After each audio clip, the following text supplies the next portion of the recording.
So Leon was my grandpa, and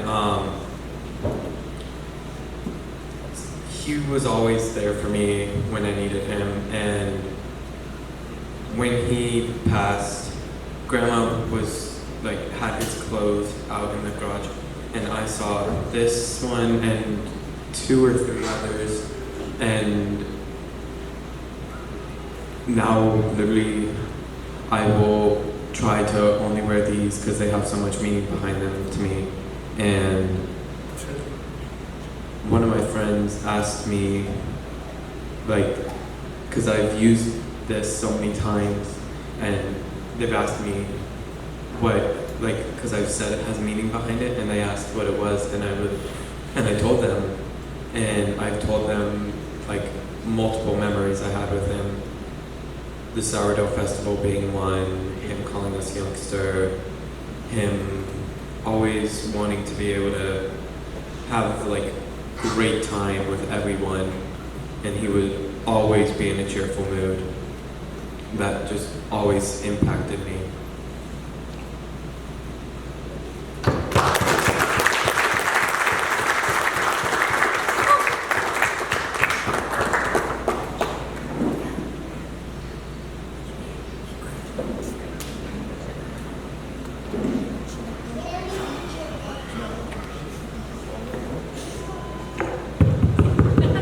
Hello, everyone. So my name is Clay Kidwell. I am Carol's son, and Leon was my stepdad, but to be honest with you, he was my dad.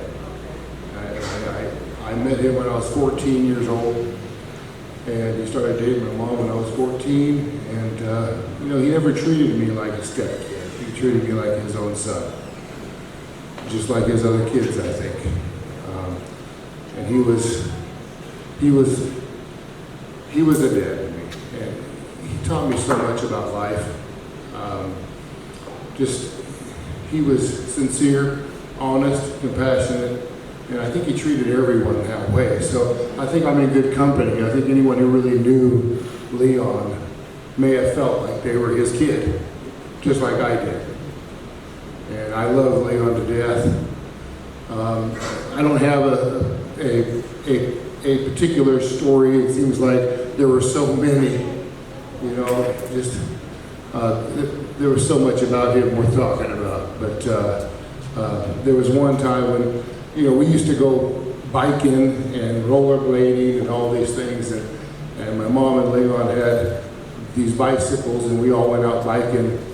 And for some reason, my mom and I had gone ahead, and we stopped because he was taking a while to catch up with us. And so here he comes, and he comes up to us, and he stops, but he forgets to take his feet out of the pedals.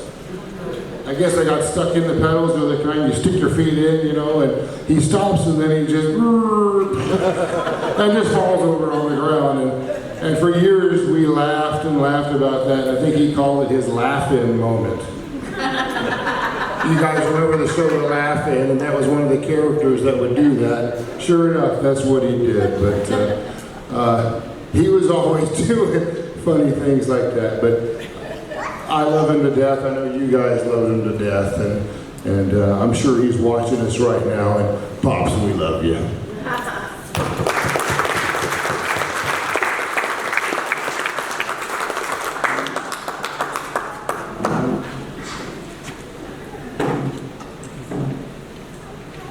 Danielle can come up. She's got something to read.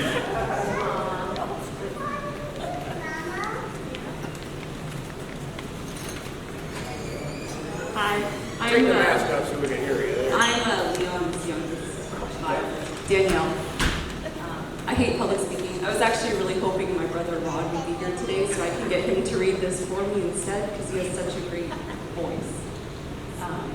But you guys have said so many things that really resonate with what I'm going to read. And I'm glad Bart started us off with the tears because that's kind of par for the course in the Boyer family, and it just feels more natural. So I was cleaning recently, and I came across a journal that our dad wrote in, and I just wanted to share some of his words because, as Brody mentioned, he was very poetic. I don't know if I can get through it now. He said, have you ever sat alone and contemplated your life? Alone in the early hours. I find that my life is quite wonderful in retrospect. I would like to embark on a trip through my life in pen, here and now, through my now and then. I have a life full of people I love, mainly my beautiful children. I've been in love a few times. My life belongs to all of these I love. My being, that belongs to me, my joys, pride, feelings of warm love. I sit here thinking when a person is alive, he is a universe of one. He goes down through the years, sending shockwaves of one kind or another through the lives he touches in his or her short life that affect the world around him, much as a rock does when it's thrown in a pool. The waves are largest near its center of impact, and they affect the ones around him most of all, and they even affect the future through the diminishing waves even after he's gone. It just resonates what my cousin Bob was saying too about the butterfly effect. So even though I miss my dad terribly, I still see his impact touching my life. From the booming voices of my brothers, the puns told in rounds at family gatherings, and the artistic talents of his grandchildren. I noticed the ripple effects at a family gathering a couple years ago when some of the younger generations, some at this table, included in some of my nieces, they were all talking about their love languages, if anyone's read that book. And there was a commonality, and I think it's a Boyer thing. And I know it stems from our father and our Uncle Charles and Grandpa. But a lot of it is words of affirmation and personal touch. And just like Steve had said about Boyer hugs, I love my family so much. And I'm going to miss my dad's clips a lot. Whew. But I feel so grateful for being a Boyer. It's a family full of love, laughs, and tears from laughing so hard, and many, many groans at all the puns shared. I just wanted to say thank you to my stepmom, Carol, who is bad at math. She's been my dad's rock for the last 35 years. Not 30, you said 30, because you guys met when I was 5. Yeah, oh, okay.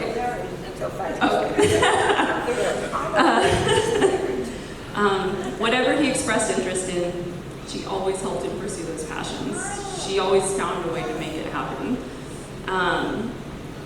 including rollerblading, bicycling all over, train trips across the country, the art mint, and then my favorite of which was when he wanted to go to the Watts Atelier with his granddaughter Holly, and he treasured that so much. And it's, I'm going to skip a lot of this, sorry.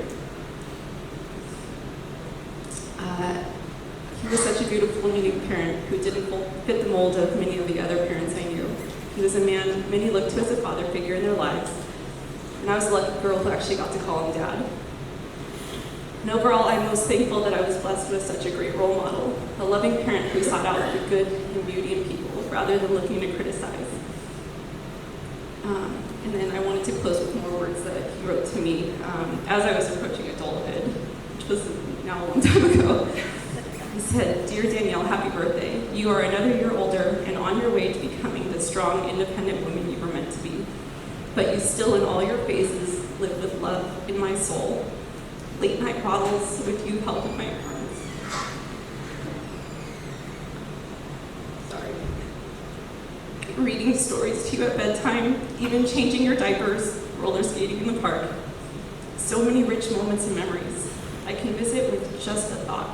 You will live within my spirit, and this I will take with me in joy when my train reaches the last station. I love you always, Dad.